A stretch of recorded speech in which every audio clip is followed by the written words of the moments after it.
Okay, hello and welcome to another episode of Everything Digital Health. I'm Marcus Bohr. I'm a GP and clinical informatician, software developer, and today I'm joined by John Williams, who's a GP and clinical informatician and has an extensive backstory of being involved in clinical informatics throughout the last 3-4 decades. So, John, I'll leave it at that and let you introduce yourself further. Thank you, Marcus. As you say, I'm from a GP background. I did my 30 years plus in a training practice in Guildford, and retired from active practice around about 2009. So I've been out of practice for a while now. But just to emphasize, I was in a training practice. I was a GP trainer for a while.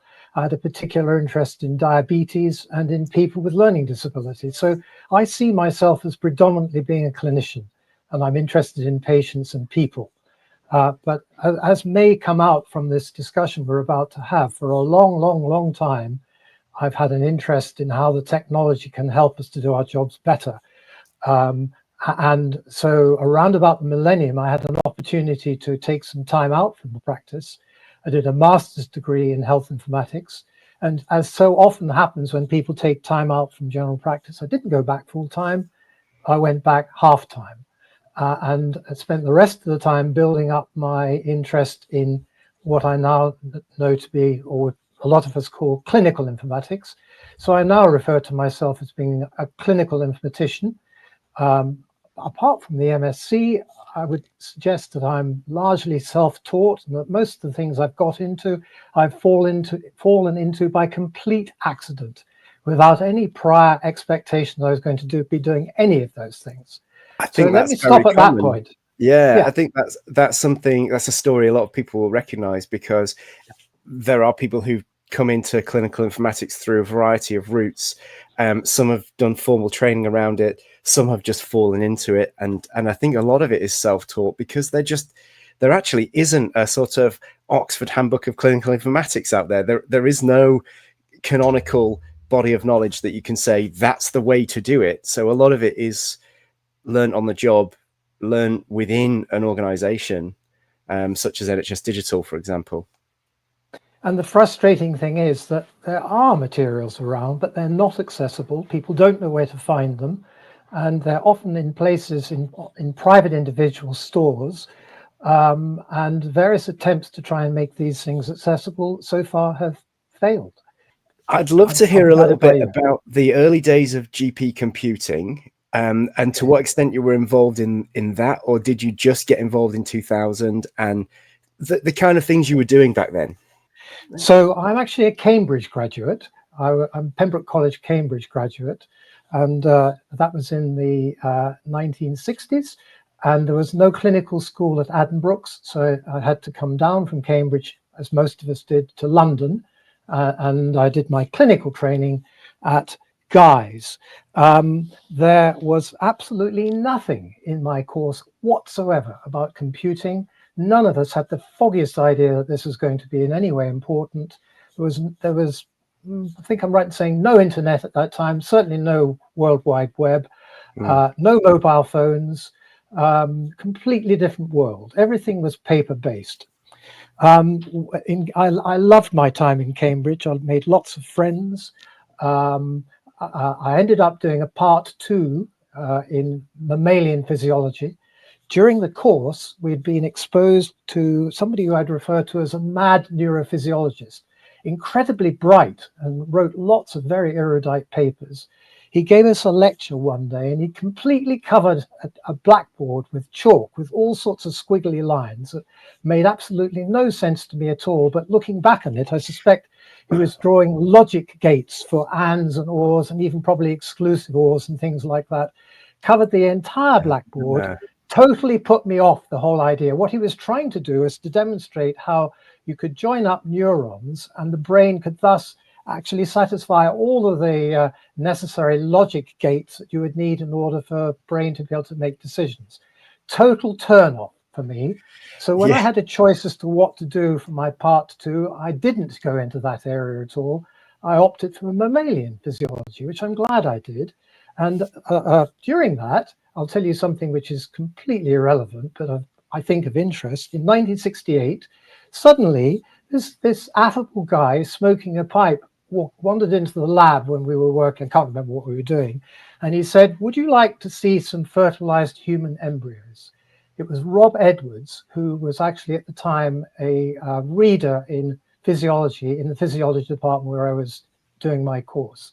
And he showed us the first few in vitro fertilized human ova, which had divided in the lab. This is a real milestone. And he told us about it, and he said how he hoped in time this would help people with infertility and so on. He's a delightful guy, very unassuming, and we were all very impressed.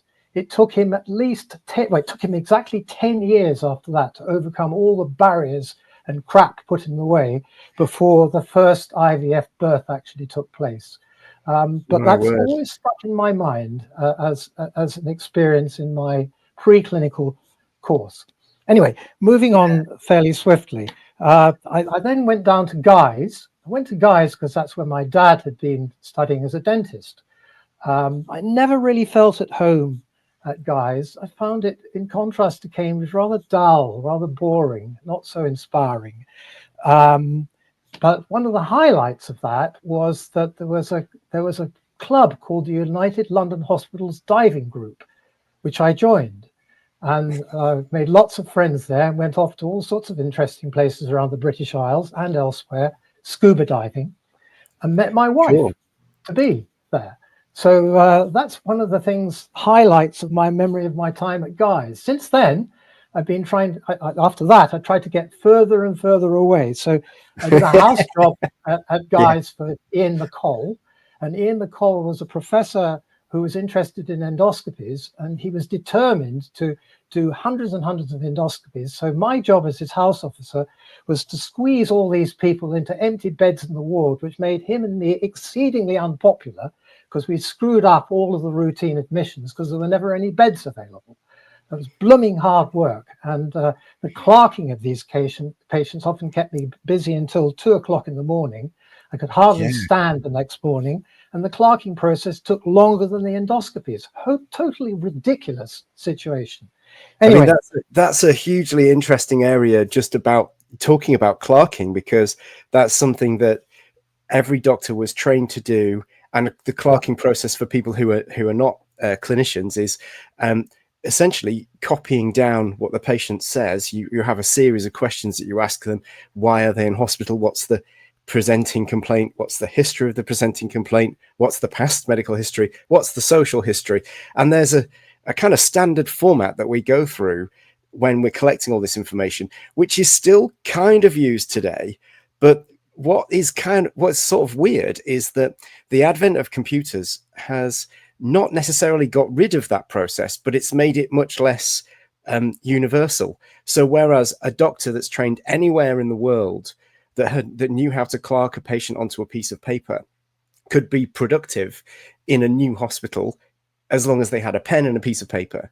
Now, that same doctor, who wherever they've trained, will have trained to use a particular EPR, and if they move to another hospital, well, first of all, they have to go and get a password for the new EPR, the system that's in use, and then they have to get used to using it. And so they're not immediately productive because we haven't got the standardization of the system.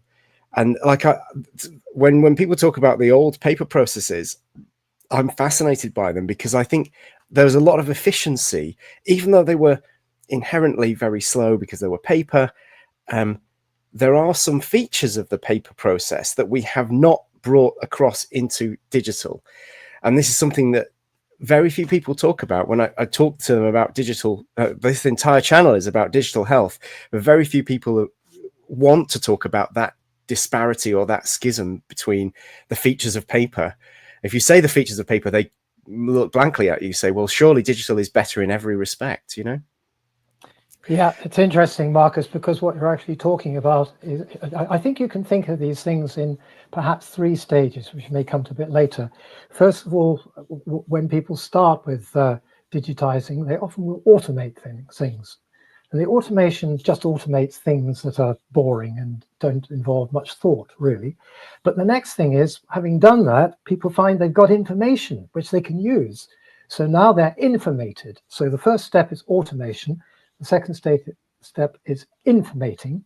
And the third step, which is the one you're talking about, is transformating, which is actually changing the business processes from being paper-based into being digital. And you're absolutely right. That's the bit that often goes wrong, is not done properly, and which is what causes all the problems.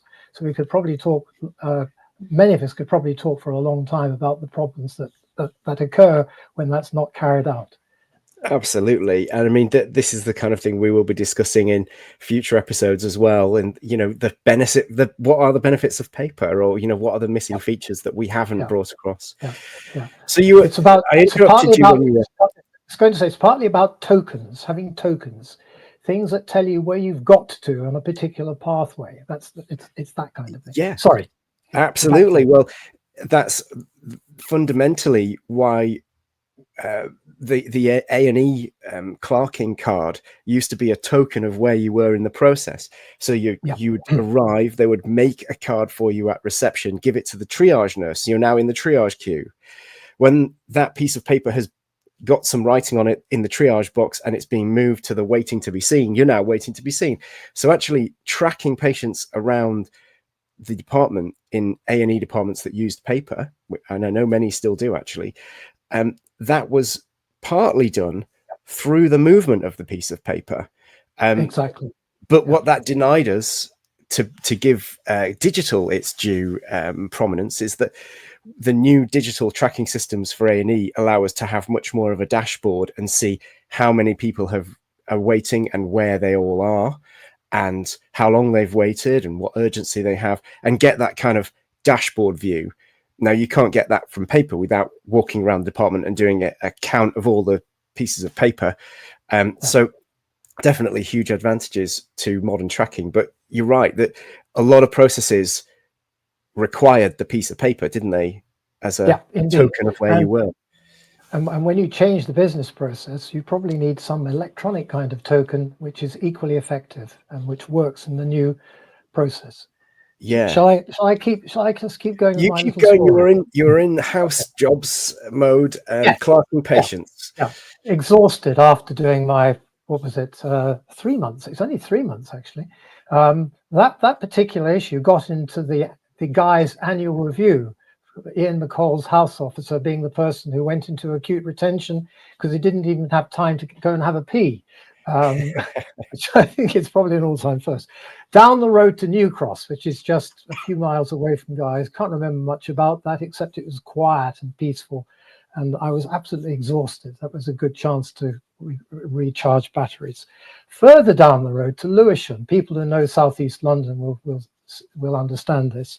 Now, I enjoyed Lewisham. I had 6 months doing medicine there, and I learned an awful lot. Good people there, good consultant who was really nurturing and encouraging, and actually starting to see common medical problems at last, which had not been the case at Guy's.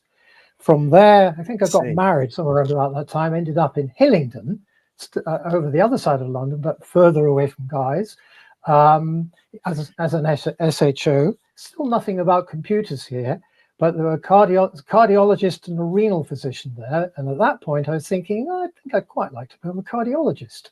So that gave me opportunities to do my MRCP. I got my MRCP, but then that was around about 1974. We were married. Ted Heath was having fun and games with the unions. We had a 3-day week. There was an oil crisis. Rubbish was piling up everywhere. Everything was very gloomy. And basically, I was feeling utterly fed up at that time. And through my United London Hospitals diving group friends, I discovered that one of them had noticed an advertisement in the BMJ from the Queensland Medical Health Board. They were touting for doctors to go out there. And the deal was you had to go out there for a year. They'd pay everything to get you there, including for your wife and including for any furniture that you might have. So you could take all that. You could have a stopover on the way. And all you had to do is to stay there for a year. If you wanted to come back to the UK, you had to pay to come back. So, you know, this is kind of an offer that one couldn't refuse at the time. Yeah. So off I went, and I became a cardiology registrar at the Royal Brisbane Hospital.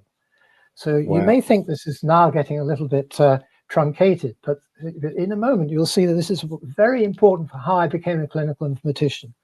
So that was actually an interesting job. I ended up, one of my tasks was reading all the ECGs that were done across the entire hospital. And the RBH is one of the is a sizable hospital. It's a big, obviously the biggest hospital in Queensland.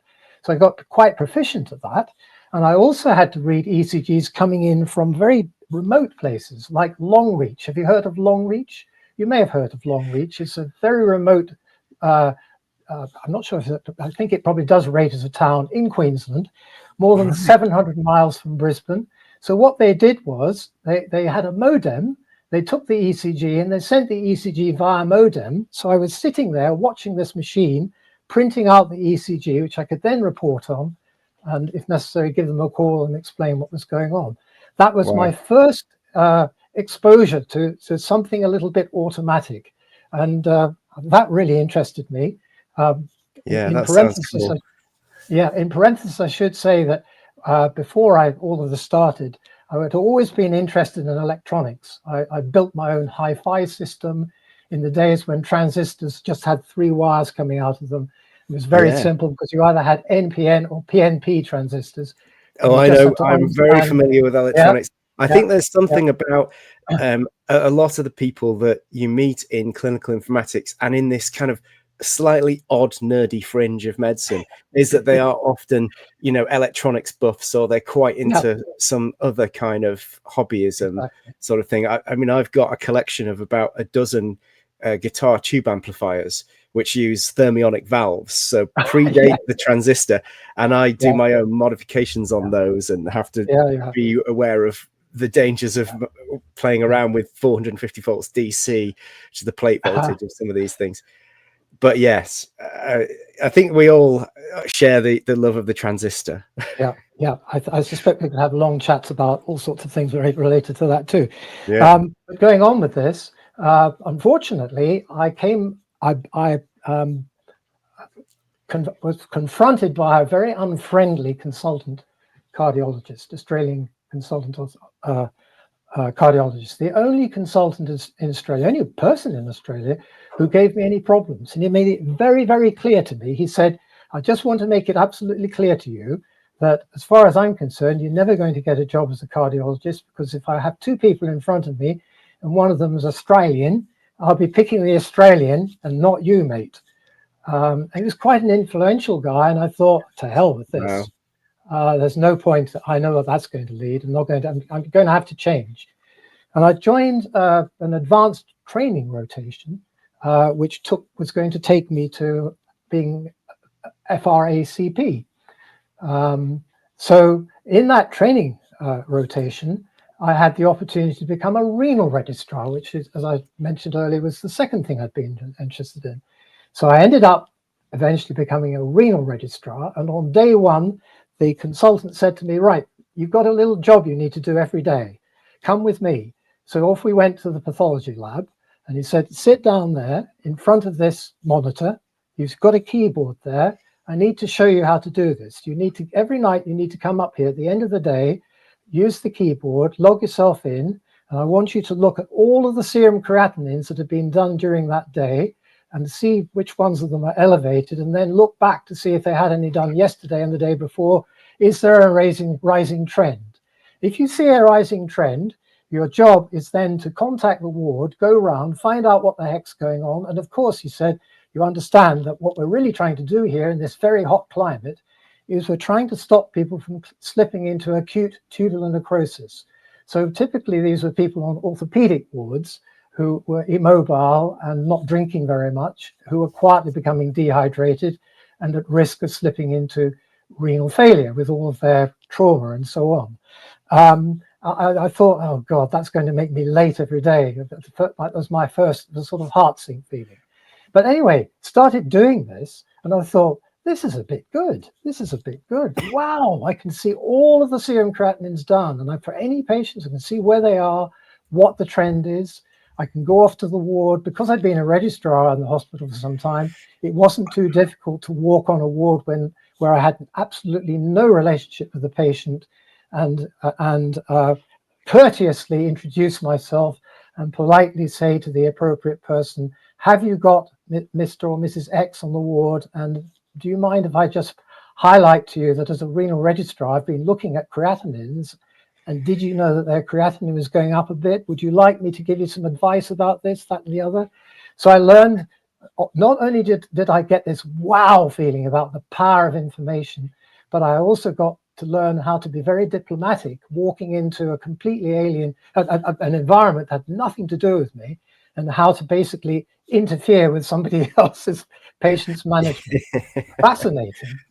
Okay. So you can see that that had a massive effect on me. I've never forgotten that feeling that we probably prevented a number of patients from ending up on an intensive care unit with what's now known as acute kidney injury. So that was impressive. I thought I was very impressed by that. So one day when I was up in the path lab, the pathologist came along and he said, "Good day. How are you doing?" And I said, "I'm doing great. This is fantastic. How on earth did you manage to set this up? It must have cost a lot of money. Who did it? How did you do it?" And he said, "Nah, it didn't cost that much. It wasn't that difficult. I programmed this. Come along, let me show you. I'll show you the computer. Would you like to see it?" I said, "Yeah, I would." So we went down to this dusty old broom cupboard, and he opened the door, and there in this dark cupboard, there was one light bulb. He turned the switch on. In the middle was this whirring disc, clickety-clacketing away, which was where all this information was being held. So I said, "Well, it must have been really difficult to program that. How on earth did you do that?" He said, "No, it was very easy." And then the fatal words, "You could do that if you wanted to," which have never left my mind. They've never left my mind. And at that point, I was hooked. I was hooked. Yeah. And anyway. How was that program, that computer then? Was it punch cards or bit No, flip? I never actually got into the detail of that, but no, it wasn't. I think it would have been, I suspect some of it would have been keyboard. I never got into the detail of that. I didn't really have time, and I wasn't clued up enough to be able to ask those sorts of questions. I hadn't a clue about this. I knew nothing about computers at all, except that now I knew I wanted to know about them, and I wanted to find out how to program the wretched things. What happened next was, to cut a long story short, my other half found Brisbane a fairly unhappy place to be living. We had two small children, and in Queensland at that time, the men, socially, the men always ended up at one end of a large room drinking beer, and the women were always down the other end talking about babies. And the social interaction she found really quite tedious and not very supportive. So we ended up coming back to the UK. General practice had always been a strong second choice if I wasn't going to be a specialist. Quite clearly, the queues to get into a specialty were just as long as they'd been when I left. So I gave that up immediately and instead became a GP trainee. But that business in Brisbane always stuck with me.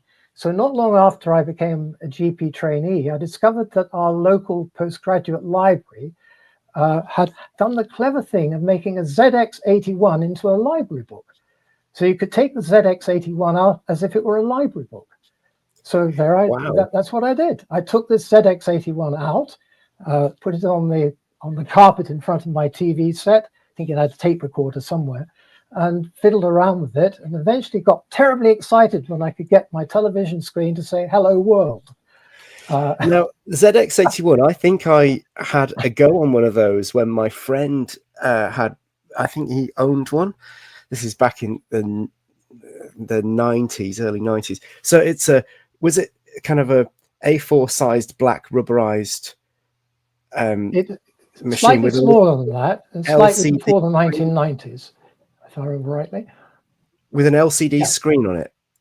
No, it didn't have any screen on it. No, I'm talking about, I wonder what you're talking about. I'm talking about something that had no screen. You had to plug it into the back of your television. I'm talking about something else then, yeah. Yeah. Anyway, at the same time, I discovered that there was a West Surrey computer group which was into BBC-B computers. So very rapidly I gave up on the ZX81 and got a BBC-B and joined that group. Great thing about BBC Basic is it has procedures in it. So I learned quickly quite how to program things quite efficiently. And you have to bear in mind that the amount of memory you could play around with was in kilobytes, nothing about megabytes there. You could get a disk drive that might give you a megabyte or so if you were lucky. So that was the kind of era that we were in. So that enabled me to learn how to become proficient in BBC Basic. And at the same time, late to mid 80s, I joined the BCS Primary Healthcare Specialist Group, and then got exposed to all sorts of people with crazy ideas like mine and learned a lot from there. People like James Reed were around, for example, talking about his read codes. Of the read codes, James Reed. Yeah. That's right. That's a whole episode on in its own. I think we definitely need to come back to terminologies sometime. Yeah. So one thing led to another. I ended up by using the BBC-B with a computer program that automated our repeat prescribing. So there's the automation bit. And then with that BCS stimulus, I thought, well, I wonder if I can emulate something that James Reed had done with cervical cytology. So I set about trying to see if we could record all of the cervical cytology results. It used to come into our part of the world on yellow forms, and the yellow forms had 8 boxes in them. I can't remember what the 8 boxes were, but the 8 boxes were such that sometimes more than one box applied to a given patient. Now, the problem about the BBC-B was it had no memory, so there's no point in using bytes to record all of that. So I had to use bits. So you had to set the bits. Of course, if you've got 8 options, which can be used in a combination, and you've got 8 bits, you can do that. So I had all of our cervical cytology coded in a way that the BBC-B could analyze, and we could then work out how many of our patients had got SYN1, how many SYN2, SYN3. I think it also helped us with recalls. So that was the kind of thing that we were into, was how can we get these things to work given the very limited memory that we've got.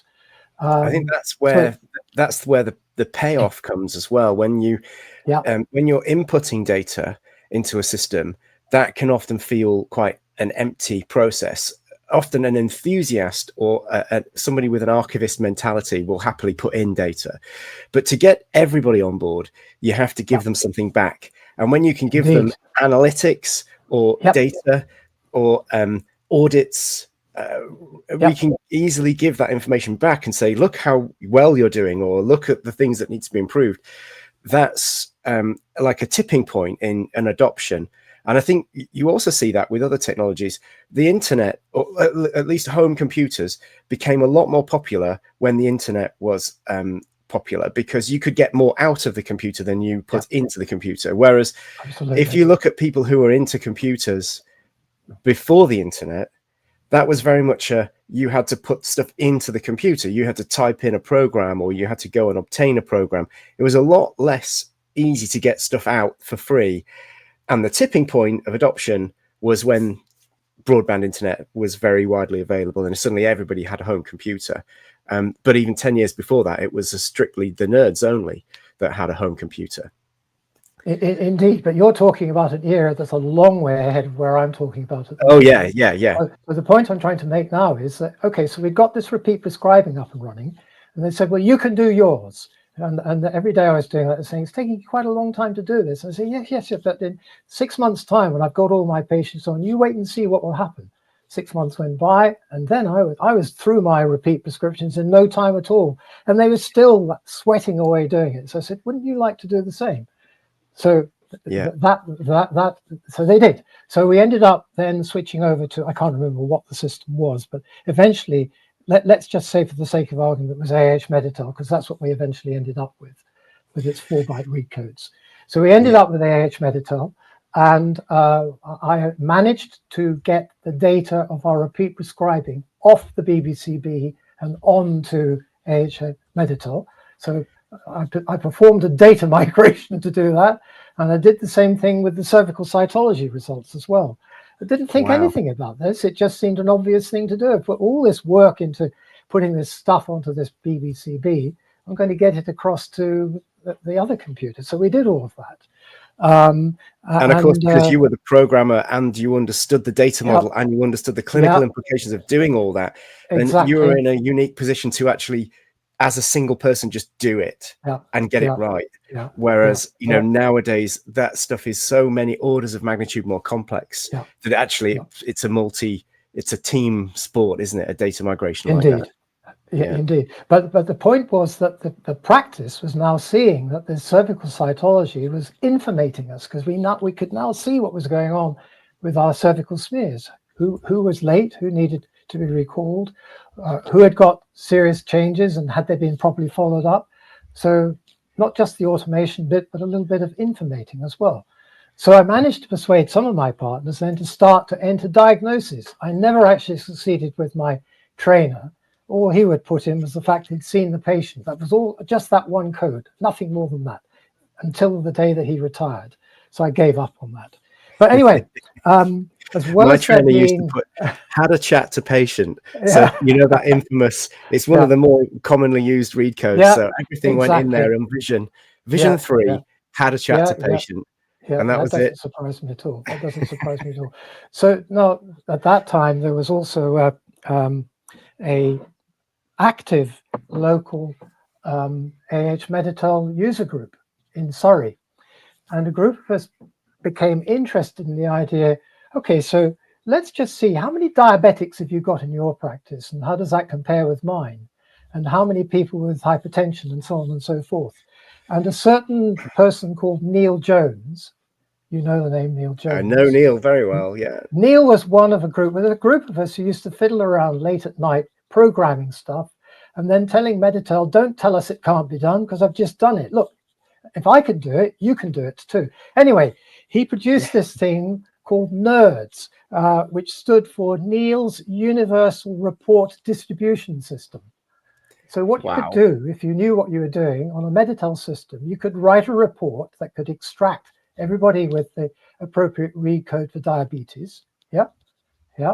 And you could then extract that, and you could then put that into a spreadsheet. At that time, I don't think Excel was around. I think it was probably something like Quattro Pro. But anyway, into a spreadsheet, and you could produce a lovely looking graph of it, showing the age-sex distribution of these things. Amazing. And because of NERDS in our group, we decided, well, look, I've written a few of these things. Would you like to try running these in your practice? Let's compare our data. So eventually we got a group of about 20 or 30 practices together who are interested in comparing the numbers, the prevalences of various conditions, and producing lovely looking graphics. That actually attracted some attention. So that, you know, shows the power of that user group kind of thing, people who've got the motivation and the skills to build this stuff getting together. And it's really interesting to hear that starting off at that time. Because GPs who have maybe recently qualified, for example, they might be very adept with using EMIS or System 1 or whatever it is they're using, but the idea that they would be able to code something alongside it and go and tell the manufacturer, no, it can have this feature because I can write this feature, that's just gone now. Even within the health informatics group, the RCGP health informatics group, we have essentially no control over the system suppliers and what they deem is a fit product. And so things have changed an awful lot, and not all for the best. I mean, some things have got better. You know, your interfaces have probably got a bit better, but we've lost control of the systems in a clinical sense. Sadly we have. So essentially, and the point I want to make about this was there's no internet, right? No mobile phones. So this involved driving around Surrey with floppy disks. First of all, 8-inch floppy disks, later on 3-inch floppy disks, and then bringing them all back to base and processing them. So learning a bit more about how to program Quattro Pro, and eventually then Excel, Visual Basic in Excel, So you can see there's a theme here. And at that stage, I got the feeling, right, okay, so if I can program this in C and I can program this in Visual Basic and BBC Basic, why is that? It's because basically the principles are the same. If I understand what the logic is of what I'm trying to do, all I've got to learn is the syntax for that particular coding scheme, and I'm away. That's it. That's it. Programmatic thinking, and then you just learn the syntax, and you can do it in any language. Then, yeah. Exactly. So now later on, we had another innovation by another GP, a certain David Markwell. Is that a name that you recognize? Probably I know not. the name. Yes, no? I know the name. Yeah. From Healthcare Specialist Group. He may be ex-GP. He may be somebody you might want to talk to at some point, because he could tell you a shed load of stuff about this era, because he had an enormous influence on it. And he was an excellent programmer. And he produced something called MiQUEST. You've heard of MiQUEST. Ah, yes, I have. MiQUEST, the, what's that? Morbidity Information Query Export System. Query and Export System, MiQUEST. Yeah, I had one of the last versions of MiQUEST before it was kind of deprecated forever. I've probably still got it on a hard drive somewhere.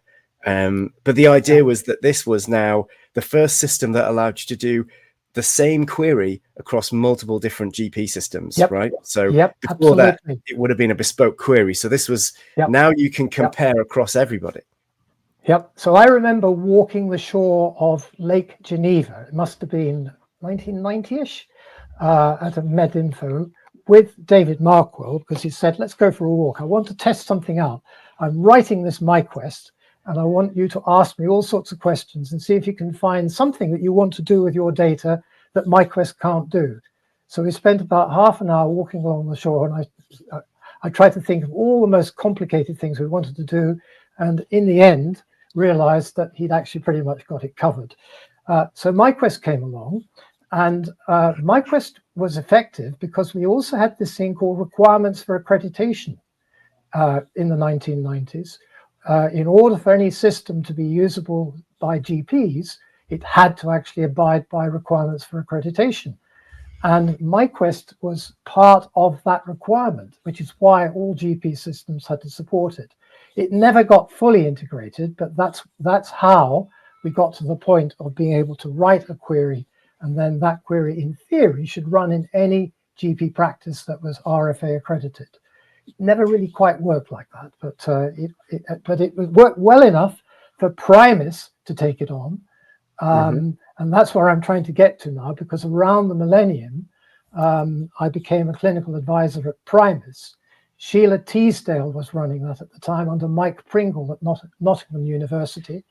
And they started to use MiQUEST to extract data from GP systems so that they could then use that for training and education of practices and practice staff. Not long after that, I met up with my good friend John Robinson, who was also interested in all of this and also a clinical advisor to Primus. John had become very expert at writing Excel pivot tables. So he and I got together and I said, right, I've just written something for MiQUEST. I've modified the MiQUEST headings so that you can actually get the MiQUEST query that you put into the system to extract the data as it was designed to do. Then you can run it in Excel, and the modified headings will tell Excel how to post-process it. So you could add columns to Excel, you could manipulate those columns and produce all sorts of things that MiQUEST on its own couldn't do. So we ended up with a tool called Chart. Did you ever hear of something called Chart? I don't think I heard of that one. No. Well, Chart was eventually taken over by Primus, and John and I worked on that, and we had some rather nice holidays out of that. Paid for each of us, paid for holidays out of that, because lots of local NHS groups wanted this. It was cheap and it seemed to work very well for them. Yeah. And we'd worked out how to overcome the problem that MiQUEST was built before the internet and before the web, because now the World Wide Web was around. So we worked out how we could actually enable people to download the chart software, run the queries, which they could also download, and then upload their data to a server. Not only could they run their chart tool on their local data and look at it themselves, but they could send it to us, and we could then run the chart tool centrally, and we could also collate data across multiple practices and do all sorts of interesting comparisons between practices, which is what... There's a kind of golden age of GP IT innovation, really, because I think there are people who would say, you know, it was a bit the Wild West as well, because you could just kind of do anything. But these are GP surgeries who they had an on-site server with a computer that had all their records in it, so you had complete control over the computing environment. And there was quite a bit more sort of technical capability, but it meant that things like this could happen very quickly. Whereas I think now, you know, if you're a GP and you have any kind of interest in the technology that you're using, you get very short shrift from the system suppliers. And in fact, I see quite a lot of younger GPs now who aren't interested in the informatics side or in the general practice, but they're the chief technical officer of a startup. You know, you quite often see they've had to divert their technical prowess and interest into a completely different area. It might not even be a medical startup, but that's the place where they can go and innovate and rapidly work on things, because the NHS will shut you down as a clinician if you were to try and do, you know, any of the things that you did in the early days at Primus or within MiQUEST or Meditel. You know, that would all just be, no, sorry, you can't do that. You're a clinician, stay in your lane, you know. So there's another angle on this I need to mention. I should have done it earlier. We were very concerned about the security around MiQUEST. So MiQUEST had all sorts of built-in rules about remote and local query, remote and local queries. So the queries that I had written, or that Primus had written, are remote queries, and remote queries, when run in MiQUEST, will not allow personal identifiers to be extracted. Only locally authored queries will allow that. And the rules for that were set by Joint Computer Group, as it was then called, a small committee called COSOD, which I think was Committee on Data Extraction, Committee on Data Extraction Security. I can't remember the proper term, but it was a committee set up that deliberately made rules and said, if we're going to be taking data out of GP systems, these are the minimum rules that we must apply. Nobody must be allowed to take identifiable data out. And that was long before anybody else had really started to think about things. So even at that early stage, we were concerned about this. And what we did was we made sure we went to an authoritative professional body to get them to give us their imprimatur that MiQUEST actually abided by those rules. That was important. Yeah, absolutely. So it was only the Wild West in terms of like the ability to innovate rapidly, but actually, you know, the guardrails were there. And of course, the great thing is that everybody that was involved in this, or significant majority of them, were clinicians, and it was their patients. So everybody's got what you'd say skin in the game there, to keep that they know about the information governance and privacy angle of this inherently, because it's part of the Declaration of Geneva and the Hippocratic Oath that we have to maintain those levels of privacy for patients, you know. And there's an awful lot about trust as well, so that if we had done anything that had betrayed trust, we wouldn't get any cooperation from practices. They would have just said, no, we don't want to do that. We can't trust you. So it wasn't just, you know, more distant, it was local stuff as well. You know, we need to get our colleagues to trust us. We need to build that trust. We need to be seen to be trustworthy. We need to be seen to be cast iron about this and not to cut any corners. It was really important, that element of trust. Well, I think NHS England could do to revisit some of that mentality in their more recent movements, because they do seem to have decided within their own echo chamber that a federated data platform built on an inherently untrustworthy company is fine and nothing to see here, and they won't even debate the discussion about whether it's appropriate. Right. And I know that you know a lot about that platform because of your work with the Faculty of Clinical Informatics, which was indeed. So you, I know you had a lot of involvement. So my first meeting with you actually was after one of, I think, the first joint GPIT committee meeting that I ever went to. So this is in London. The meeting had been at BMA House. I had recently joined Health Informatics Group and Primary Healthcare Specialist Group of the BCS because I was definitely very interested in all this area. Someone had invited me as one of the sort of observer members that could be in the meeting, and it was fantastically exciting to be in there in BMA House, which felt very special. This is in the days when a big meeting was a physical presence meeting, and there was very little virtual meetings going on, even though we're talking about 2013 or so. Right. Yes. And I think right after that meeting, we were both waiting at Euston Station, and you said, let's go to the pub. So we sat in the pub, and you gave me a general chat around, what you'd been doing and what you were involved in, and how you got involved in informatics, and you were asking what I was interested in and stuff. And at the time, my big thing was an open source GP clinical system. And that was the big idea that I wanted to bring forward. And, I still haven't quite let go of that idea, even though, I mean, in some ways now a GP system feels a bit small time. You've got to think bigger. But yes, right after that, you got me involved in some CTV3 to SNOMED cross-mapping assurance work.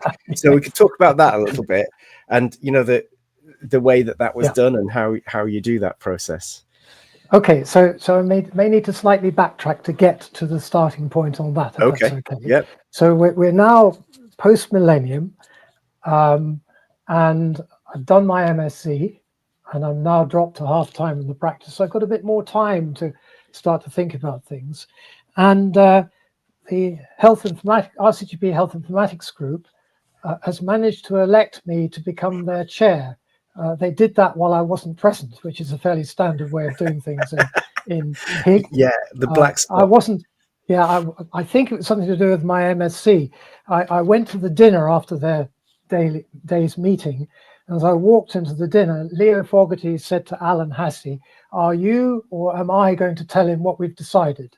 So that was the point at which I learned that I'd become the vice chair of HIG. Anyway.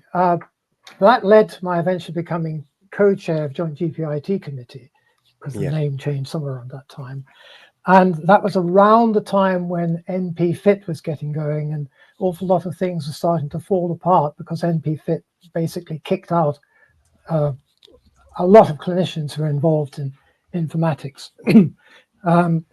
But they had got David Haslam, who was the then chair of the RCGP, to be one of the clinical representatives in NP-FIT. I think that was the case. Anyway, he had a role where he had some influence at that level. Joint GPIT Committee, largely driven by the RCGP members, had determined that it was absolutely essential that GP to GP record transfer must be done. There should be no argument about this. It needs to be in the contract, and it must be done. We had the BMA on side, and it was in the new GMS contract. GP to GP must be done. So it was my job to go to David Haslam and persuade David Haslam why he had to take this message to the NHS executive, I can't remember who it was at the time, and insist that this is something that the profession would not actually give an inch on. I expected to spend about half an hour persuading him, and he said, "No, I don't need any persuasion. You're absolutely right. Completely agree with you. And what's more, I know exactly who is the right person to lead this," which completely took the wind out of my sails. And I was wondering what he was then going to say. And guess what he then said? He said, "It will be you." Yeah. So for any viewers who aren't familiar with GP2GP, it's a system that allows the data from one type of general practice computing system to be extracted and moved to a new general practice computing system. For example, if your GP changes suppliers, you need a way to move from one to the other. And before that, because all these systems had all essentially popped up without any data standards unifying their data model, there would have been no way of doing that. So something needed to be created to allow one system to send its data to another one when you move. Well, I'm going to have to slightly correct you there, Marcus. Please do. If you'll forgive me. GP2GP is all about moving records when people move from practice to practice. And you're absolutely right about that. It's about moving information, not just data. It's about moving information, because it's about making sure that when that information arrives at the new practice, the users can use it and make sense of it and understand what it means. It isn't just about sending data from A to B so the machine's got the data. It has to be in a usable form. Yes. All of the context and everything needs to be there. It needs to be represented in a way that the user can glean the same understanding at the receiving practice as the author at the sending practice had in the first place. So it's quite a complex thing. This is called semantic interoperability rather than just technical interoperability. So GP2GP is all about semantic interoperability, which is about not only the technical side of moving the data, but the semantic side of making sure that the meaning is maintained and that users can extract that meaning in a way that human beings need to be able to see it. So very challenging thing to do. And we might have time to go through some of the challenges of that in a moment. Well, I was going to say, can you tell us about the getting started with GP2GP? There must have been, a first trial run, or how is it built? How does it work? When did it get going? As so often happens with these things, for about a decade, if not longer, various people have been working in HL7, Health Level 7. Yep. Which incidentally, at some time, we might want to explore why it's called HL7, but that's for another time, perhaps. And thinking about ways in particular of moving whole electronic patient records. And there were standards like ISO 13606 that led into this. So an awful lot of work had been done in the decade or so before we started the GP2GP project. So people like Leo Fogarty were heavily involved in that. I think David Markwell was involved in that, and there are one or two others who are still around today who are involved in that work. And these are all people that probably you may want to see if you can round some of them up and I think definitely it would be great to have them on the show. Valuable lessons there. And of course, I knew nothing about any of this stuff. My interest had been in data analytics, not in interoperability. So I had one of those sort of heart-stopping moments of thinking, look, what have I done now? How the hell am I going to do this? I was looking up at this sheer cliff and thinking, I've got a hell of a learning curve there to get on top of this. So Leo Fogarty was, people like David Markwell were involved in the work. Can you hear me now? Yep. Yeah, were involved in the work that went on in that decade, producing HL7 and considering how you could move whole records, how you could achieve semantic interoperability of whole records from A to B, from one place to another. And there's a whole group of people that you may want to talk to about lessons they learned from that, because they're very relevant to what's going on today. So what I found was that I was in serious difficulty here, because everything up until that point that I'd been doing was about data analytics, not about interoperability. So suddenly I was faced looking at this sheer cliff and thinking, how the hell am I going to learn all of this stuff? So very dependent on Leo Fogarty, who'd been involved in that work, to help.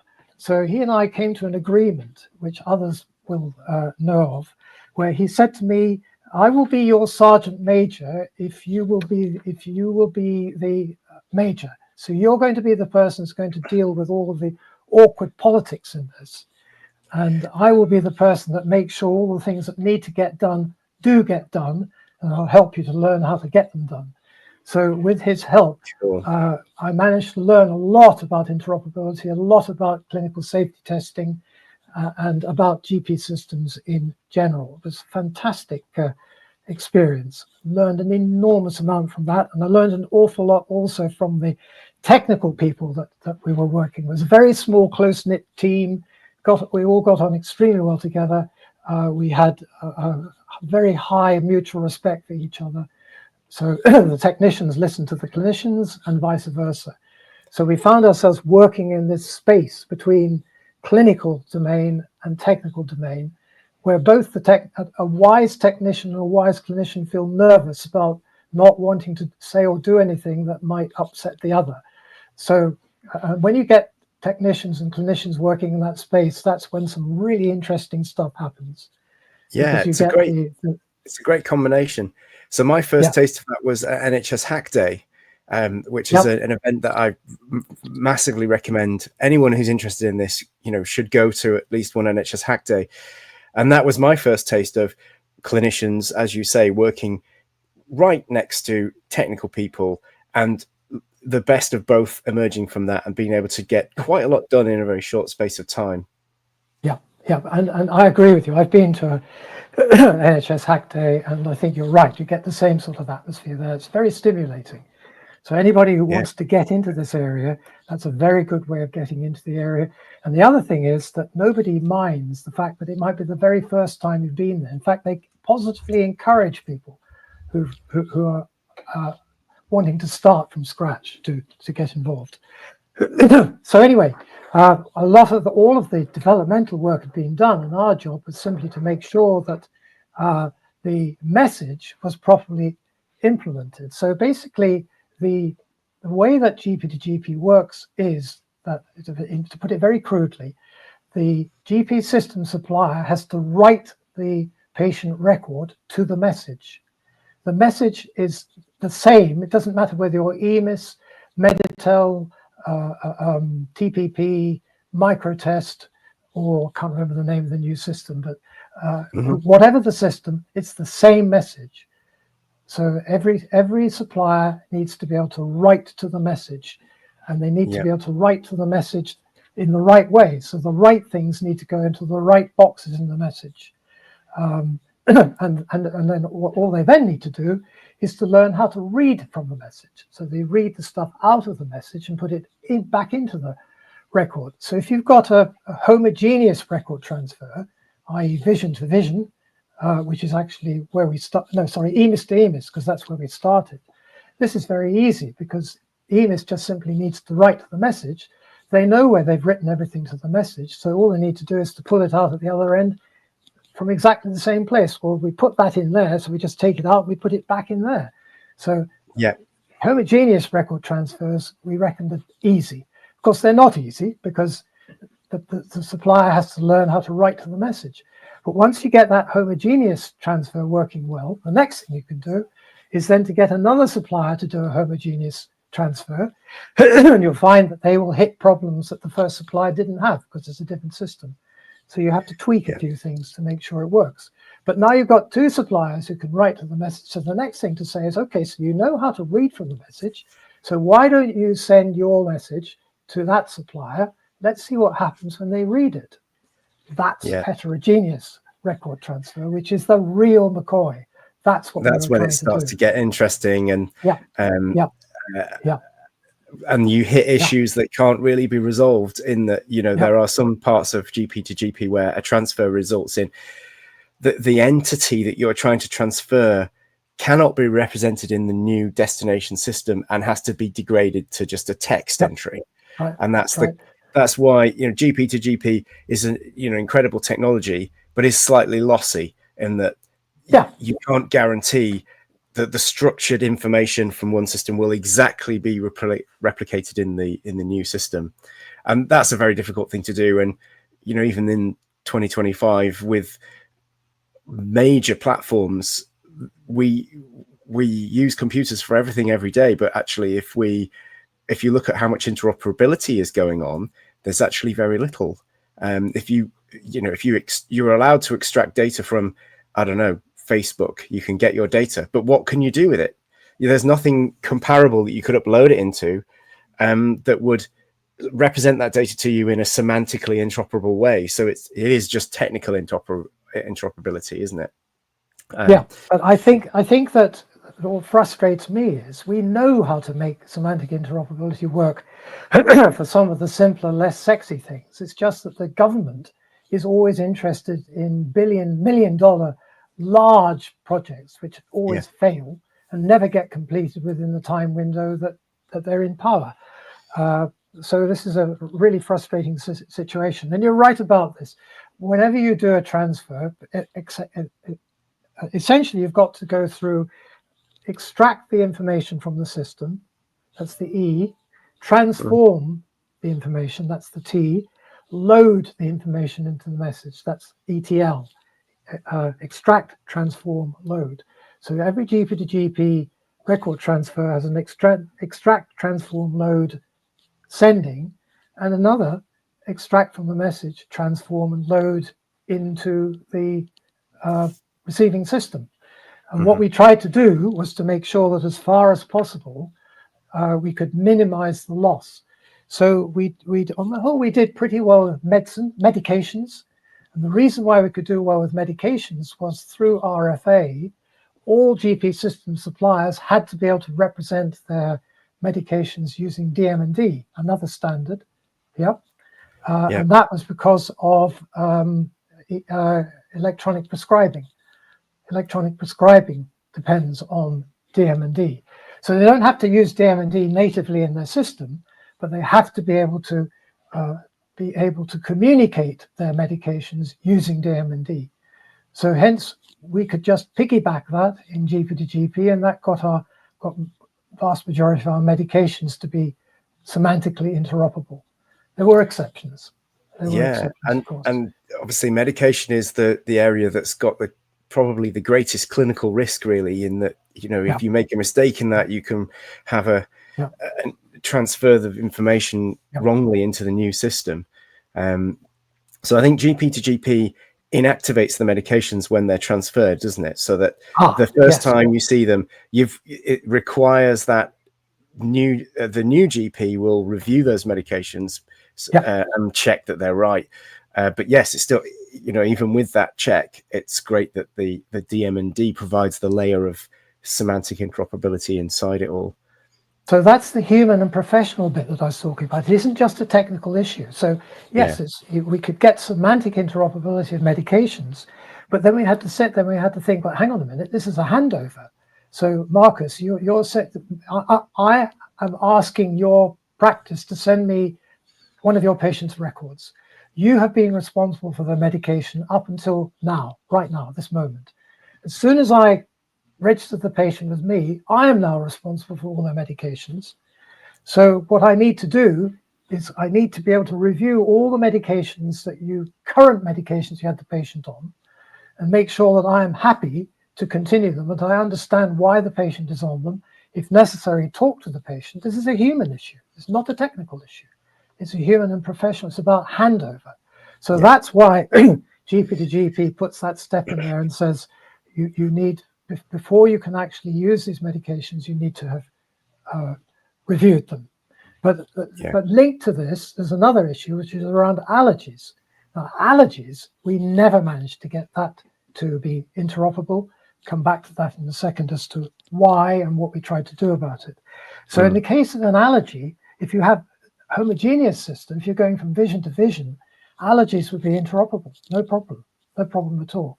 If you're going from EMIS to vision, some of the allergies will be interoperable, but not all of them. And so we had a situation where if the receiving system could not understand the allergy, then they would put a lock on medication and say, you are not allowed to prescribe anything for this patient until you've cleared out all of the record transfer degraded allergies. You need to look at them because you can read them. Human being can read what they are, and you need to decide what to do with them. You need to decide how to, if that needs to be entered on your system, you need to enter it on your system in a way that your system understands, and then Yes. delete the record transfer degrade.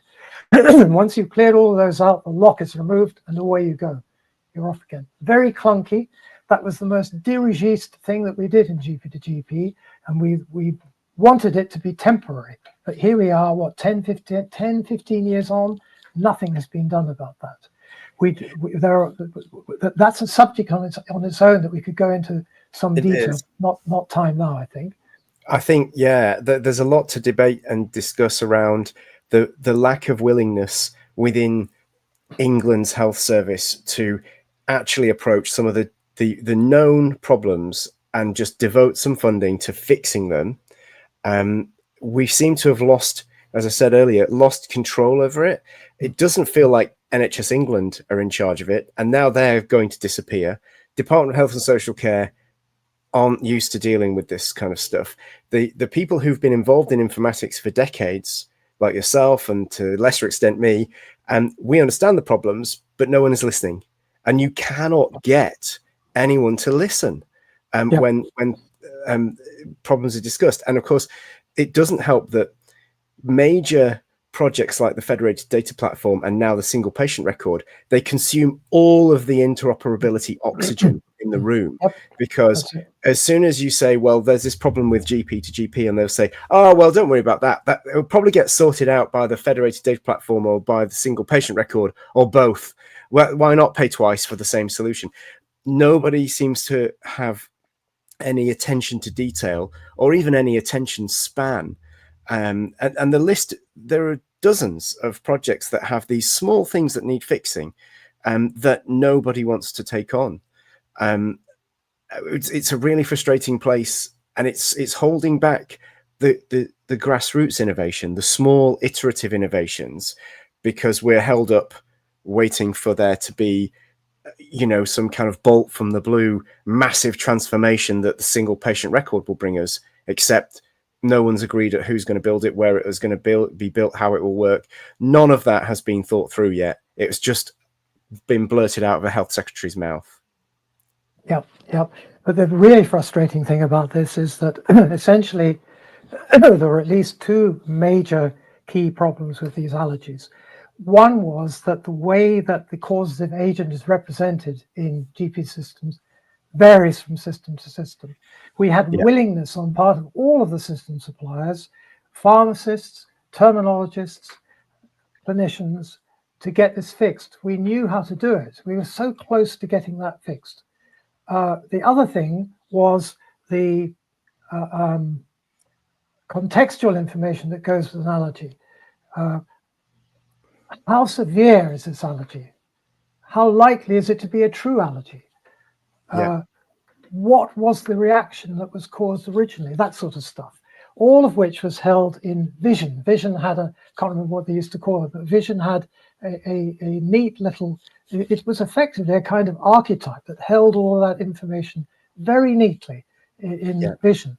So we modeled an archetype, and we wanted to get GP2GP capable of moving archetypes around. We talked to OpenEHR about this.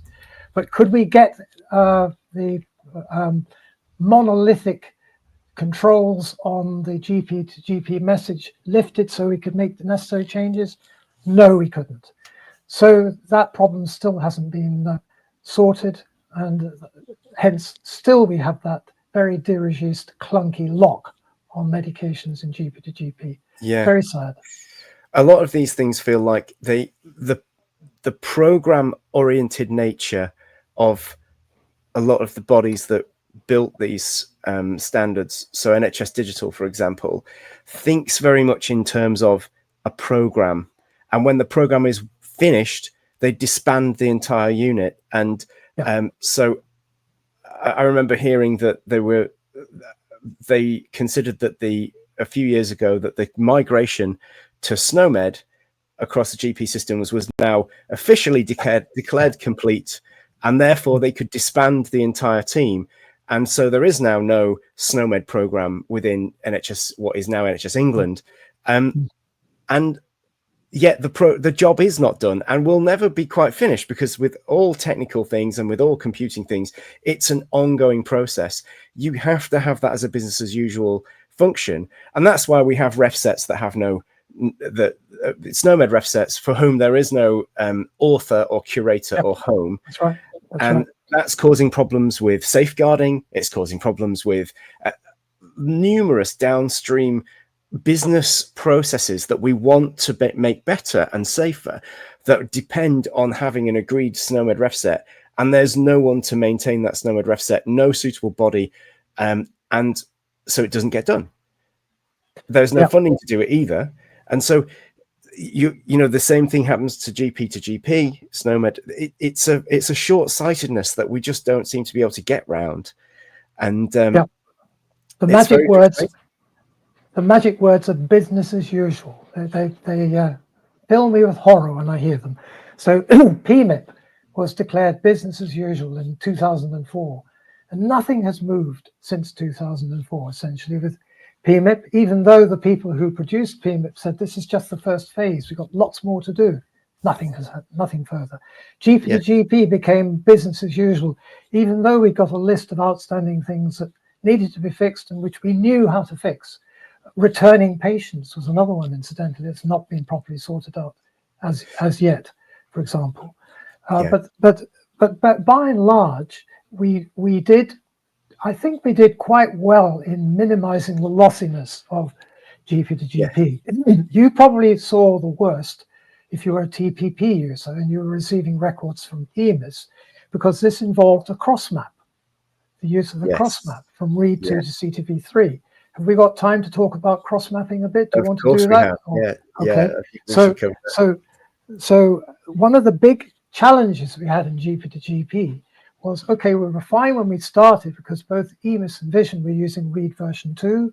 Same was true for AAH Meditel with what was then Synergy. Same was true for EMIS Web. The same was even true for Microtest. They were all using read version 2. But when it came to TPP System 1, of course, they were using CTV3. So how are we going to sort that out? Oh, said the terminologist, that's okay. We've got maps. We've got maps that take you from read 2 to CTV3. No problem. No problem. So, right, okay, so that means that EMIS can send records to TPP. What happens the other way around? Oh, you can't do that. You can't go backwards. That's logically impossible because CTV3 is a more advanced terminology, much more granular than read 2. You can't go back from CTV to read 2. That's almost sacrilege to suggest. But I was faced with a problem that I had to solve. We need those records to go backwards. How the hell do we do it? Fortunately, one of the terminologists was a certain Jeremy Rogers. Mr. SNOMED. Mr. SNOMED, who I've known for a long time. So he and I actually struck up a very good working relationship during this project. And we both knew, because we both spent a lot of time studying data. Now, here's the thing. My analytic past tells me that often when you look at usage of coding in general practice, actually it's probably true across the whole of medicine, what you find is you may have a terminology, a vocabulary that's got thousands and thousands of concepts in it. But most of the workload is actually handled by a very small number of concepts. And quelle surprise, the concepts that GPs using TPP use are, wow, they're the same ones as are used by EMIS. So you've got the same concepts in both. So Jeremy and I thought, well, let's just forget about this shout of sacrilege and the theory that you can't go backwards. Let's look at the frequency of use of the 20,000 most common terms.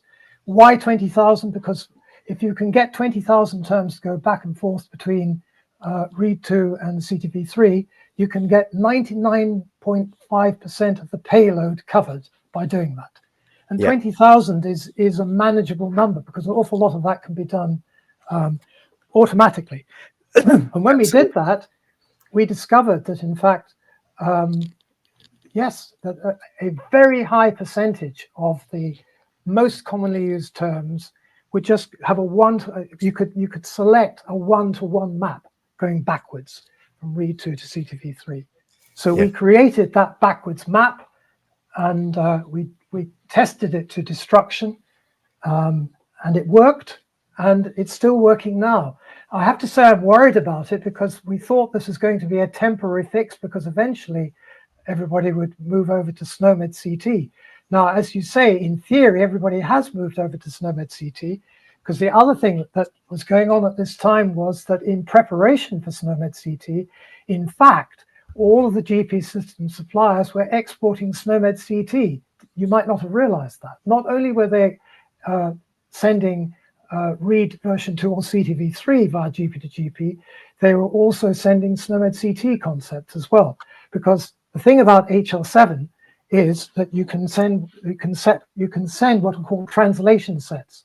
So for any particular coded concept, you can have a translation set. So you could have, for example, an EMIS local code, you could have a read code, and you could have a SNOMED CT code, all in a translation set. So a receiving system can recognize by the OID which, I understand this one, I can use this one because I understand this one. Don't know what that is, don't know what that is, understand this one, but they all mean the same thing. So, and you can transmit them all in the same message, and they'll be understood in multiple destination systems. Yeah. So under the cover, under the bonnet, we were also quietly looking at what was happening with SNOMED CT. We had to introduce a thing called the GP subset. What that meant was we had to tighten, to start with, to tighten the limit the amount of SNOMED CT that could be used in migrated systems. So they were only presented with concepts that could be mapped to from read version 2. So the GP subset in SNOMED CT was related to what was codable in read 2. Read 2. And that was supposed to be a temporary thing, and I think that's much of that has now been lifted.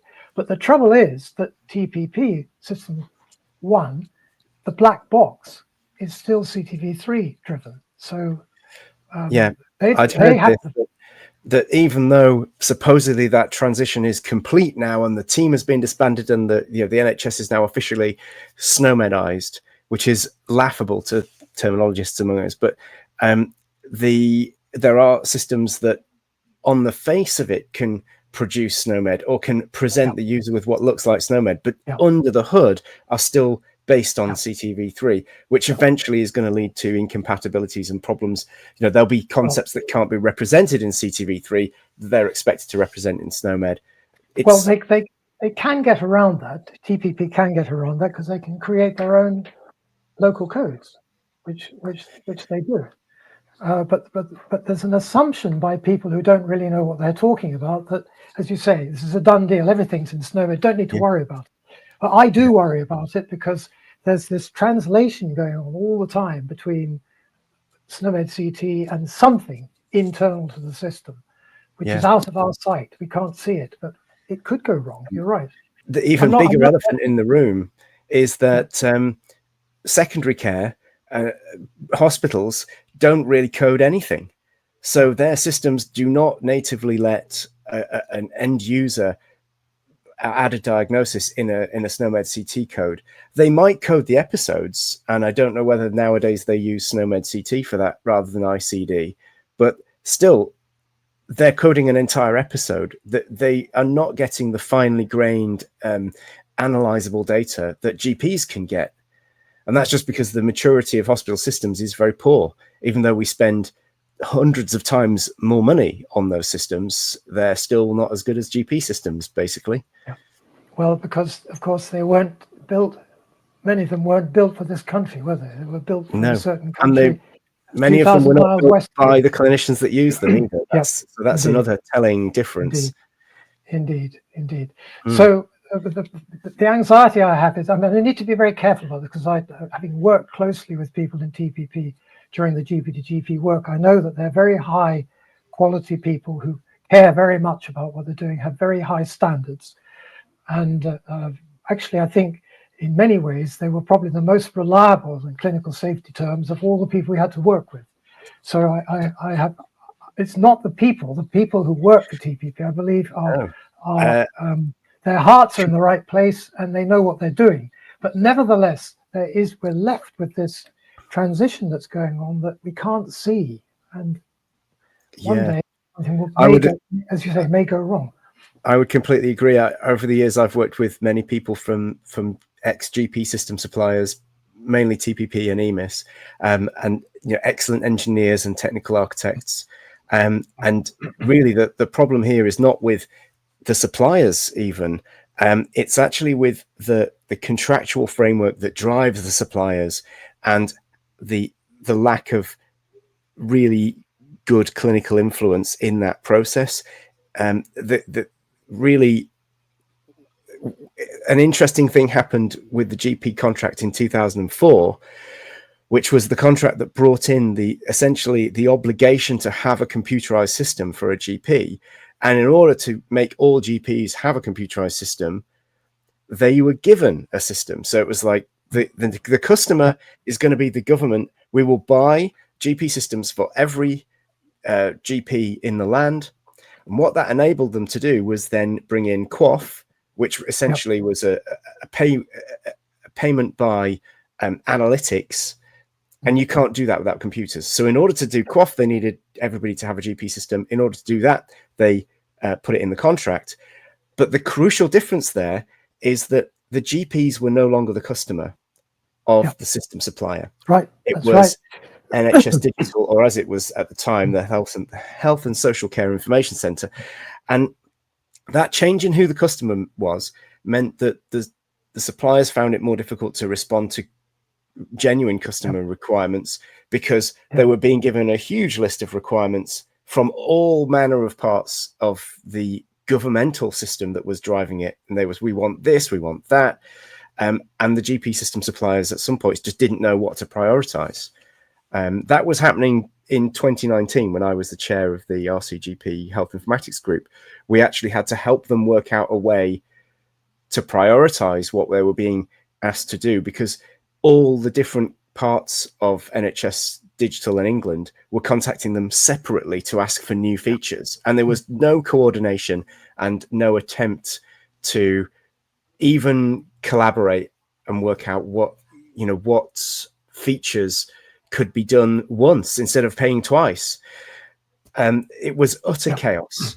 And I think to some extent, it hasn't got much better. No, well, there's an example of that at the moment. As you know, we're trying to sort out some problems with pathology at the moment. At the moment, we're still dependent on the PMIP EDIFACT message that was declared business as usual back in 2004.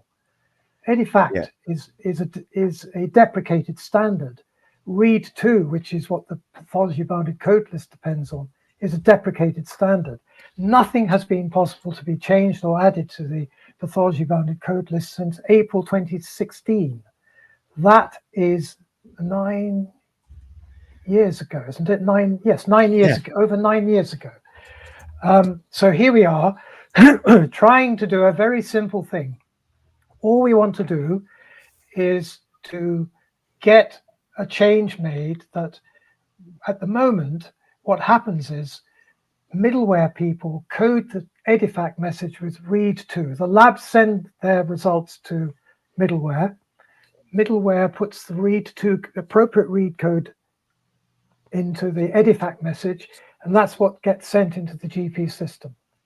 Yeah. Since the GP systems are supposedly now SNOMEDized, what the GP system has to do, it has to actually read along the PBCL line, which has been extended now to include SNOMED CT.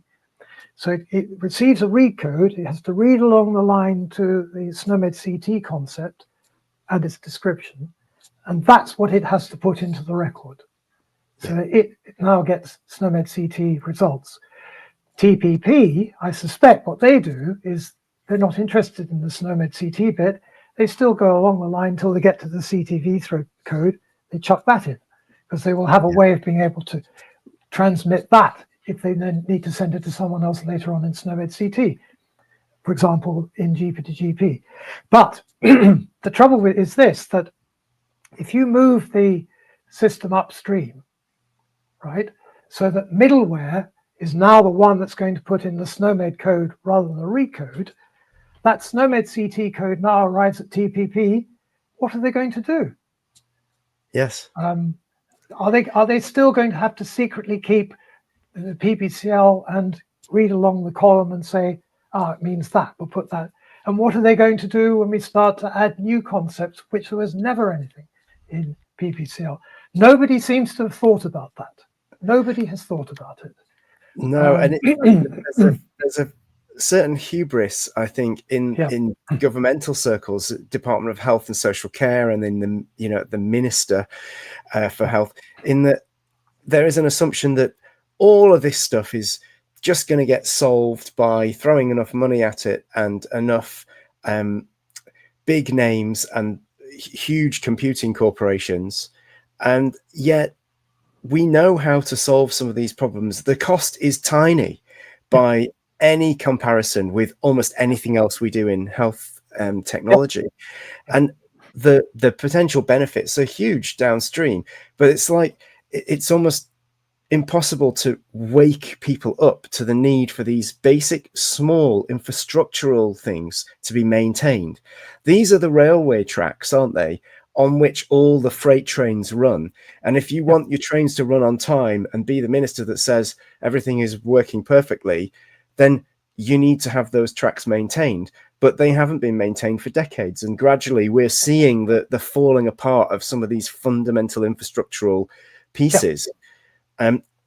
Notwithstanding the fact that there are better ways of doing some of this stuff now as well, so it can be brought into the modern age. Sorry, go ahead. They need, no, you're quite right. They need not only to be maintained, but they need to be appropriately updated as well. Yeah. You would have thought that the pandemic would have been a real wake-up call for them, because the EDIFACT PPCL message was completely incapable of transmitting any results of COVID tests, because all the COVID tests were new, and you can't add new tests to PPCL because read codes don't exist anymore. So under normal circumstances, that would have taken about 20 years to solve, or might not have even been solved after 20 years. But of course, because it was a pandemic, a group of people got together and said, right, how are we going to fix this? We can bend the EDIFACT message. We can actually, it's effectively a kludge, although the technicians don't like to call it that, where you don't use a code. What you do is you use a string of text. And the EDIFACT message is quite capable of holding strings of text. It's got boxes that can do that. So they produced a series of strings of tests, each string represented a particular test result. So when the lab sent the test result, instead of putting a read code into the EDIFACT message, they put the text string in, and they then informed the GP system suppliers, when you receive this particular text in that box, it means this code. Yeah, that is an ugly hack. And I mean, it had to be done, but that is not suggestive of a system that works well. No, so we were at pains to say this is a temporary fix. The proper fix for this is to replace the EDIFACT PMIP EDIFACT message with a proper SNOMED CT FIRE message. It's all there. It's waiting to be put in place. But even after that wake-up call, still this has not got the priority to be put in place. And unless that's put in place, we can't move forward. We won't be able to extend the pathology as the original PMIP people dreamed. The original people dreamed not just of biochemistry and hematology, but of cytology, microbiology, and in fact, they'd been around now. Genetic tests, all of those things should have been possible to send, and would be possible if only they would just let this particular very simple change be put in place. Because having put that change in place, all sorts of other things upstream could then be done. And in the next pandemic, we would not have the same problem as we had in the last one.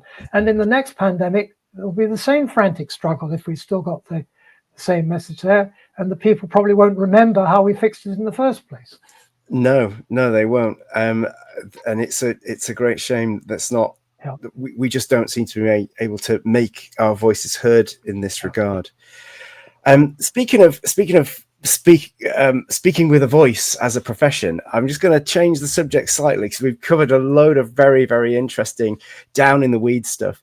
And I just wanted to, for the last section, talk about your work with the Faculty of Clinical Informatics. So you are obviously, to every clinical informatician, you are known as one of the founding fathers of the Faculty of Clinical Informatics, an organization which, for no fault of yours, is not currently with us anymore.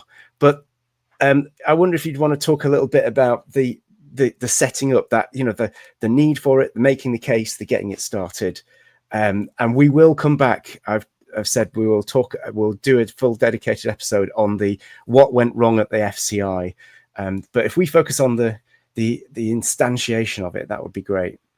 Yeah, so that goes back. It's another one of these things that goes back decades. So you had to go back into the 1990s. Probably BCS, PHCSG at that stage, there were probably a group of us saying, well, we've all got similar stories to how we've got here. It's a shambles. We know there are lots of other people who are interested in this. How can we help them to learn what we've learned? How? Because we've learned an awful lot of stuff that nobody knew. We were the first people to do some of these things. We've learned how to do things. How can we actually help these people to learn what we've learned so they have a smoother pathway?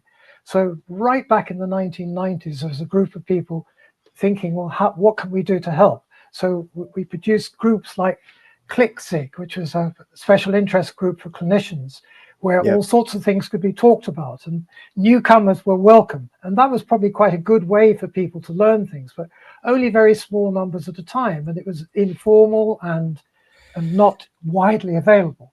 So move on a little bit, we get to the point when the RCGP Health Informatics Group is set up. And now we have, we hope, the backing of the RCGP. And at this point, we're starting to think, well, maybe we should be starting to think about formalizing this. We need to try and sit down and work out what is the knowledge base that a clinical informatician needs. So right back in the late 1990s, people in HIG were thinking this one through. Various people, Leo Fogarty being one of them, took this forward. They took it to, gosh, I can't remember the name of the group now, but the Academy of Medical Royal Colleges and the NHS Executive led to the founding of a group that was funded by the NHS Executive, which was all about informatics and about trying to get informaticians together with the executive to try and help make decisions that would be good for everybody. And to that group was put the recommendation that we should try to set up a faculty of medical informatics, as it was at that time, because this was being driven by the medical royal colleges. So just at Leo is the lead of that. And when I became co-chair of the Joint GP IT Committee, that baton handed over to me. And just at that point was when NP Fit was coming in, and the funding for that group, the group between AMRC and NHS Executive, dried up. So that group disappeared. So that first attempt to set up a faculty failed. And in fact, those of us who did the rounds going to various colleges and various other organizations found that people weren't ready for it. They didn't really understand what we were trying to do. They didn't understand why we wanted to do it. So it foundered. And of course, while we were going through NP Fit, and there was absolutely no appetite at all to help clinicians to become in any way interested in technical matters around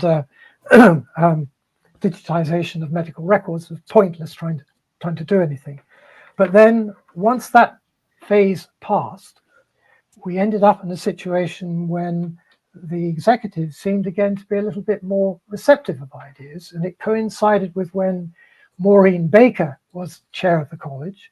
And Maureen Baker, of course, had been championing clinical safety for years in NP Fit, and several of us had got to know her quite well in that role and had been talking to her about how important it would be to have a faculty set up.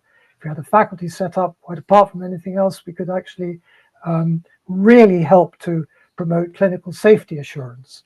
So she was absolutely bought in on this, and she asked senior members of the HIG to see what they could do about setting up a faculty.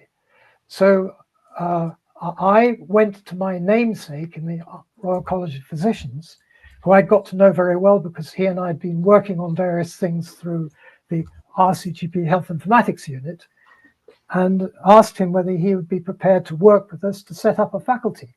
So he and I and several other people, Martin Severs, I could elsewhere list the names, set about basically trying to persuade authoritative bodies and influential bodies to support us. And we eventually got to the point where we had the support of the AMRC, and we also had support from the NHS executive, even some resource given to us. So we were on our way to set up the faculty. And we had the RCGP prepared to give us accommodation as a project. So we were a project of the RCGP. They were quite keen for us not to be in that position for too long. So eventually we cast ourselves off from that and became a registered charitable organization. And we continued to run ourselves. We were at the point of having a membership of 1,200 and growing. Yeah.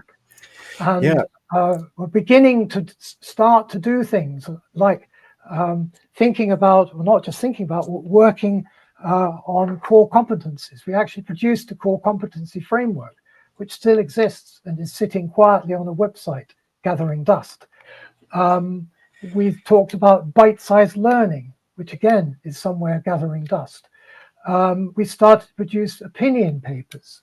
Perhaps not the most wise thing to have done, because one of those was about federated data platforms, and we were not frightened to speak truth unto power. If that had been properly managed, it wouldn't have been a problem, but it was not properly managed, sadly. No, so and that cleared the pitch. Let me just come to a close. What we then did was we completely overstretched ourselves. We got way ahead of ourselves and thought we're short of time. We need to spend some of our money, take on a chief executive, and really try and expand the organization and go for broke. We didn't actually mean broke in go for broke. It was supposed to be a metaphor, but actually that's exactly what we did. We went broke. Yes. And so the whole thing fell apart. And now it was very sad when that all happened. And but I think an important thing to remember is that, you know, that idea is still a good idea. That when that organization existed, I remember feeling initially a little bit like I probably hadn't been involved in informatics long enough, and I hadn't done any formal qualifications in it. And so I didn't apply for membership until an existing member emailed me and said, "Why haven't you applied?" And I was like, "Oh, well, maybe I will." So, but then once I got involved, I saw the power of having 1,200 clinical informaticians all aligning themselves to the same sorts of standards, learning the same things. And we were starting to get to a body of knowledge about clinical informatics. And that was hugely valuable. Nothing has come along since the demise of the FCI that fully replaces that.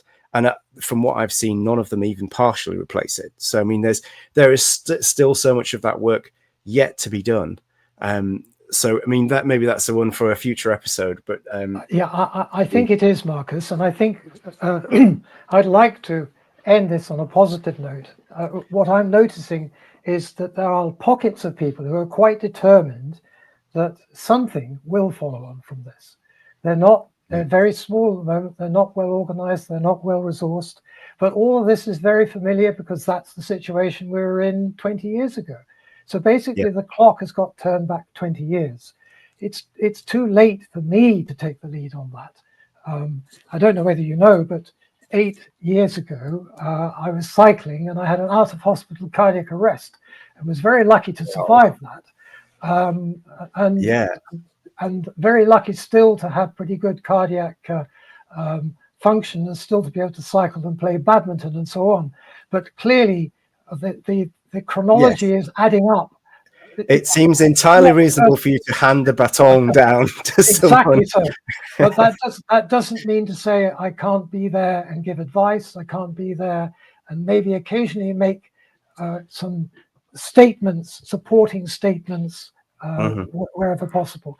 I actually feel there's a certain part of me that feels slightly guilty about the fact that it went wrong, because I was a part of the team that made the decisions that caused it all to fall apart. It's not that simple, of course, because we were up against a mass of things that went wrong. Credit crunch, Ukraine war, Liz Truss meant that the NHS executive coffers completely emptied. There was no money anywhere. So I think even if we hadn't overstretched ourselves, we might still have actually failed. Absolutely. And I don't think you should accept responsibility for any of that, in that, there is money. There is always money in the NHS budget, and NHS England are profligate with the wastage of money. And there are episodes that I will make about that. And yet they can't find money for these tiny projects and things like supporting the FCI. I've only found out today that the Professional Record Standards Body is under threat because of the same lack of vision to understand why a standards body that helps digital standards be formed across the NHS is a good thing. So that's going to, sadly for the PRSB, they made the same mistake as the FCI. They made themselves dependent on NHS England funding, which is a foolish thing to do. Yeah. No project that depends on NHS England can ever be safe. And even in the days before NHS England was a body with a sell-by date on it, it was foolish to do that. And the PRSB sadly carried on with that. PRSB is a whole other episode, but that's just an illustration of the fact that a lot of these bodies only require very small amounts of money in the bigger picture. And when you compare that, we're now looking at a bill for the Federated Data Platform is expected to cost probably around £1 billion by the time it's all done, because of the implementation costs, which weren't costed into the actual value of the contract. That would pay for 1,000 faculties of clinical informatics. That would pay 1,000 PRSBs. Every project we've talked about today that needs some funding from the centre needs trivial amounts of money, pocket change by that standard of cash. And yet and any kind of federated data platform or future NHS data platform needs these standards in order to work. Why is it so difficult? So Sparked, Australian Sparked, I've got the right idea. Do you know about them? Yes. I'm sure you. So the important thing there is that their executive has agreed to make some funding available. And it doesn't need a large amount of money. It just needs for somebody to say, you just need maybe 1% of your budget. If you just had that, give us that 1%.